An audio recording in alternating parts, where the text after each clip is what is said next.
Президент Садыр Жапаров энергетиктерди чогултуп 700 киловатт-сааттык чектүүнү алып салуу боюнча тапшырма берди. Саламатсыздарбы, урматтуу энергетиктер? Бүгүн сиздерди чогултканым себебим энергетика системасына жүрүп жаткан иштер, реформалар жана тарифтер тууралуу сөз кылып талкуу болмокчу. Энергетика стратегиялык маанидеги, ошол менен бирге көйгөйү көп тармак. Анын азыркы кейиштүү абалы өзгөчө көңүл бурууну, кечиктирилгис чукул чараларды көрүүнү талап кылат. Жалпыбыз көй болуп келгенде бул тармакта проблемаларды чечкендин ордуна тескерисинче проблеманын үстүнө проблемаларды үйүп, оңдоо иштерине делген шылтоо менен кредиттерди алышып, ал акчаларды ушул тармакка жумшабастан урдап кетишип, натыйжада бүгүн энергетика тармагынын карызы 129 миллиард сомду түзүптүр. Ошого жараша көмөк чордондорубуз, линияларыбыз оңолгон эмес, тескерисинче итке минген абалга келиптир. Бул каражаттардын көпчүлүк бөлүгүн энергетиктер эмес, бийлик башында отурушкан аткаминерлер урдап кетишиптир. Бул маселе боюнча эсеп палатасына тапшырма берилет, изилдеп чыгабыз. Суунун башында олтуруп электр энергиясын экспорттоочу эмес, импорттогон өлкөгө айланып калыптырбыз. Ушул тапта Казакстан менен Өзбекстандан алып жатабыз. Бул кыргызстандыктар үчүн өтө уят көрүнүш. Эми мындан ары бул системага бир тыйын карыз албай, тарифтерди өзгөртүү жолдорун колдонуп, өз күчүбүз менен кризистен чыгып кетүүнүн жолдорун издеп жатабыз. Албетте түшүнүгү тайыз. Же жакшы түшүнүп турса да популисттик кылып, эл үчүн күйүп бышкан саясатчы болуп көрүнгүсү келгендер ММК беттерин бербей капталдан чыгышат. Тариф саясатын чысындап, анткени алар көзүндө өтө турган шайлоодо элдин добушун алуунун амалын издешет. Саясатчы алдыда боло турган шайлоолорду эсепке алып ойлонот. Ал эми мамлекеттик ишмер өлкөнүн келечегин гана ойлойт деген чукул сөз бар. Андыктан биз сиздер менен мамлекеттин келечеги үчүн коркпой иш алып бара берелем. Жыйынтыгы жакшы болот. Кийин көпчүлүк эл рахматын гана айтат. Мени санаа тарттырган, күндүр-түндүр түйшөлткөн бир гана ой бар. Ал 10 январдагы президенттик шайлоодо билдирилген. 11 апрелдеги добуш берүүдө экинчи жолу тастыкталган калың элдин ишенимин, үмүт тилегин канткенде актай алам деген ой.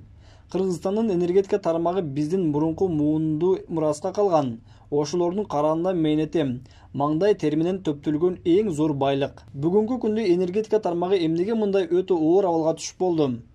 Эмне себептен анын терең кризиске батышына жол бердик?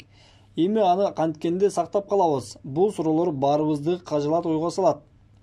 Энергетика тармагынын жан кашайткан мындай оор абалын көрүп туруп көмүскөгө салган саясий кайдыгерликте волюнтаризмди токтотпосок болбойт. Кыскасы, энергетика тармагын сактап калууга тийишпиз. Аны сактап калуу үчүн көптөн бери топтолуп, бирок чечилбей келген көйгөйлөрдү чечүүнү ниет кылып, биз чечкиндүү аракеттерди баарына барууга даярбыз. Дагы кайталайын, энергетика тармагындагы көйгөйлөр эмнеден улам жаралды? Түз эле айтайын. 30 жылдан берки айрым аткаминерлердин жеңил ойлуу саясий чайкоочулугунун айынан эптеп эле урдап калууну көздөгөн алдым жуттум мөдөөлөрүнүн улам ушундай акыбалга кириптир болдук. Проблемалар өз маалында чечилбей, убакыттан кыйла уттурдук.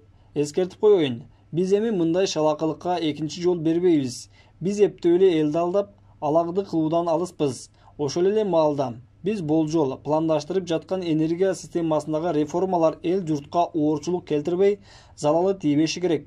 Маселенин ушул жагында дыкаттык менен карап жатабыз.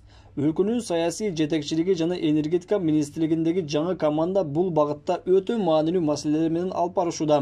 Бирок бул жетишсиз. Энергетика багытындагы оор жагдай бүгүн эле жаралып калган көйгөй эмес.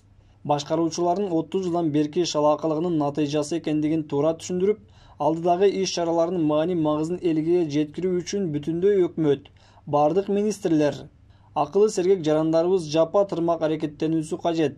Бул максаттарды ишке ашырууга канчалык тез киришсек, буюрса жакынкы мезгилдерде суу таңкыстыгы, кычыраган кышка суукта электр жарыгынын өчүп калышы сындуу терс көрүнүштөрдөн ошончолук бат арылабыз. Биздин пландарыбыз арбын, максаттарыбыз бийик, дымагыбыз күч. Ошол эле себептен биз келерки 2022 жылды энергетика жылы деп жарыялоону ниет кылып, атайын иш-чаралардын тартибин белгилеп жатабыз. Эми электроэнергиясынын тарифи боюнча маселеге токтолоюн. Турмушу начар, аз камсыз болгон үй бүлөлөргө 74 тыйын кылып, чектүүнү алып салалы деген сунуш бар. Учурда аз камсыз болгон 110 миң үй бүлө бар.